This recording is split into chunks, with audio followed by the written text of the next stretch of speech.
It's time for Alamogordo Town News on Crazy Radio. I'm Anthony Lucero. When it comes to news here on KALH, weather always comes first. Tropical storm Imelda stays offshore, but it's going to push tropical moisture into the southeast. That's going to cause some showers, storms, and dangerous rip currents through midweek. Out west, a parade of Pacific fronts means rounds of rain and storms from Northern California to the Pacific Northwest. Meanwhile, the Northern Plains, Midwest, and Great Lakes will stay unusually warm, with highs running 10 to 20 degrees above normal, some spots climbing into the 90s. Closer to home, dry weather quickly takes over today for all of southern New Mexico into far west Texas. Highs will warm through the week, running 5 to 10 degrees above normal by Thursday and Friday under mostly sunny skies. Storm chances are going to stay near zero midweek, with southerly winds turning a bit breezy by the weekend as the next system approaches. Fire weather concerns remain low, though humidity will keep dropping into the teens.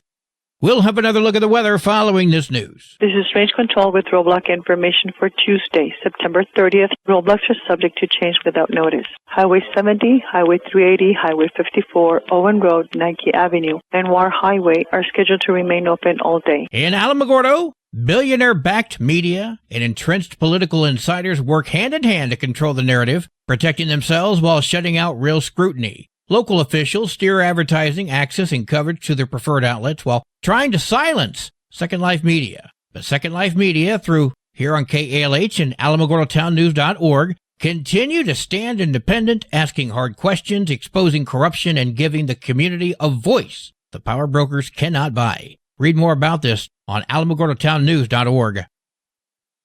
Following an unexpected closure yesterday, the City of Alamogordo utility billing customer service windows are expected to reopen today from 1 until 4. Friend of the station and the presenter of the monthly Kiwanis Club Most Improved Students of the Month Awards, Ned Klein, has announced his retirement. 35 years, Anthony, and I had some health issues that I need to take care of, and I just thought, well, this would be the perfect time. Klein speaking with KALH Radio. Going forward, Kiwanis President Derek Bash will be handling the awards. We wish Ned Klein the very best in his future endeavors. The Tiburon Neighborhood Watch meeting has been moved to this Sunday, October 5th, following an EMS call that pulled 3 board members, who also serve on the local fire and EMS departments, away. Another member was out sick. Organizers apologized and encouraged everyone to attend the rescheduled session. We spoke with Jack Ratley. Basically, we would be doing an update on Mary Glover Park, which we're taking over from the county, discussing the progress on installing a volleyball court out there, as well as the communications between us and the Tiburon Water and Sanitation District about the installation of a water meter to provide water fountains for people out there. Other than that, discussing a possible donation to the Tiburon Radio Relay League and a general discussion with the community of any problems that they're aware of that they want to make us aware of and what we can do to help them resolve it, and also so we can act as a liaison between the community and the Sheriff's Department. That's this Sunday, 1551 Sacramento in Tiburon at 2 p.m. Tiburon Neighborhood Watch is a 501c3, so any and all donations are tax deductible. A political forum featuring all Alamogordo mayoral candidates is going to be held tonight. We heard from Shara Atkinson. We're having a nonpartisan political forum. I've received okays from all 5 mayoral candidates. They are going to be there, and it should be an interesting session. It's going to be informal. It's not going to be a debate. We're going to give them 5, 6, 7 minutes to speak and then take questions from the audience. So we're asking the audience to bring any questions you might have for the mayor or the District 1, 2, and 4 city council seats, because they're all up for election. We'll have some refreshments, and there's no charge, and we just hope everyone can show up. That's tonight at 5 at Otero Arts, 12th in Indiana, right behind Lowe's Grocery.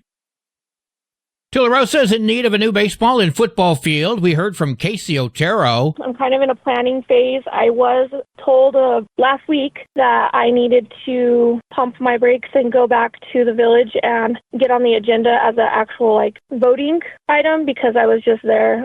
I wasn't an action item. I was just there as discussion. So I have requested to be put on the agenda for next month. We're going to at least try to get the village to bite off on allowing us to put just a multi-use field, maybe a grass field, so that we could play football, we could set up to play baseball, softball, what have you, whatever else there might be for now, because I do know this is a long process. Otero will be speaking at the next Village of Tularosa meeting. Spooktacular fun is coming to Alamogordo. Join the Recreation Center's Zubu Costume Run Walk on Saturday, October 25th. Run or walk a 3-mile course, snag yourself a free t-shirt, and compete for the best costume prizes. Alameda Park Zoo is going to be open from 9 until noon with a free candy trail and kids costume contest with awards for the scariest, cutest, and best overall costumes. Safe, family-friendly fun that proves strong communities make celebrations magical. News from around the state in just a moment. This is Alamogordo Town News on Crazy Radio. I'm Anthony Lucero. Directory Plus is the right size book. It's the book if you need a phone book. That's what just one person has to say about Directory Plus. With its red cover, features, colorful yellow pages, and lots more, it's no wonder people all over use Directory Plus. It has so much more information. You can cross-check phone numbers or addresses or pretty much anything. Look on the plus side, Directory Plus. I'm a big fan of Directory Plus. Hi, it's me, here to tell you about AlamogordoTownNews.org. This is Otero County's #1 source for local news, sports, and community. Quite frankly, AlamogordoTownNews.org is the big LES news service online. AlamogordoTownNews.org is a Second Life Media affiliated company. When you're high, you feel different. But if you feel different, you drive different. So don't drive high. Brought to you by NHTSA and the Ad Council. Albuquerque police say a shoplifting spree at Target turned dangerous when Vista Scott grabbed her 3-year-old son and used him as a human shield to avoid arrest. Officers say she and Caitlin Jacobs stole nearly $2,000 in merchandise before bolting to a getaway car. Both were arrested and face multiple charges. Prosecutors want Scott held until trial, with a judge set to decide that tomorrow. She used her kid as a human shield? The hell? Albuquerque police are investigating after an officer shot and killed a man during a violent domestic dispute early Monday. Officers say they heard a woman being beaten with a hammer inside of an apartment near Atrisco Heritage Academy. When the suspect tried to shut them out, one officer fired, killing him. The woman survived and was hospitalized. No officers were hurt. Alexander Segura Ortiz of Albuquerque will spend life behind bars for the January 2024 murder of his girlfriend, Aliana Farfan. Police say he shot her during an argument, then days later was tied to another deadly shooting at a local market. A jury convicted him of first-degree murder back in August. Judge Cindy Leos handed down his life sentence. Anthony Police Chief Vanessa Ordonez is pushing back hard against claims her department works with ICE on immigration enforcement. She says the allegations are categorically false, stating her officers do not take part in raids or enforce federal immigration law. Instead, the department focuses on local crime. But critics argue that by distancing from federal partners, the town of Anthony risks sending the wrong message, appearing more concerned with politics than backing law and order at the border.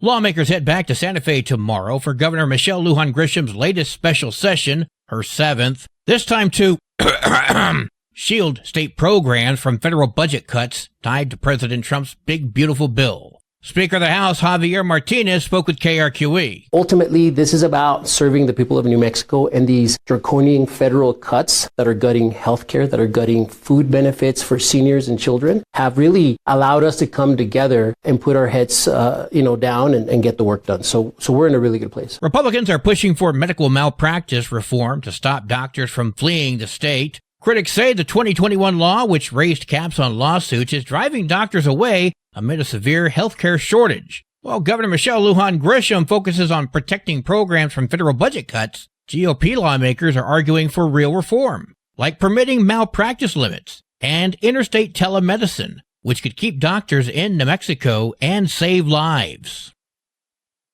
The Village of Cuba has closed their administrative offices after both mold and asbestos were discovered. Environmental tests prompted the shutdown, limiting access to inspectors and engineers. In the meantime, the village clerk and water department have moved to the public library, while plans for the motor vehicle department and municipal court remain uncertain. Officials say cleanup is underway, but a reopening date has not yet been set. We talked about this before, and it looks as though my prophecy has come true. Governor Michelle Lujan Grisham is rolling out the free child care for every family beginning November 1st. But there is a major catch. The state admits they are short at least 5,000 child care workers.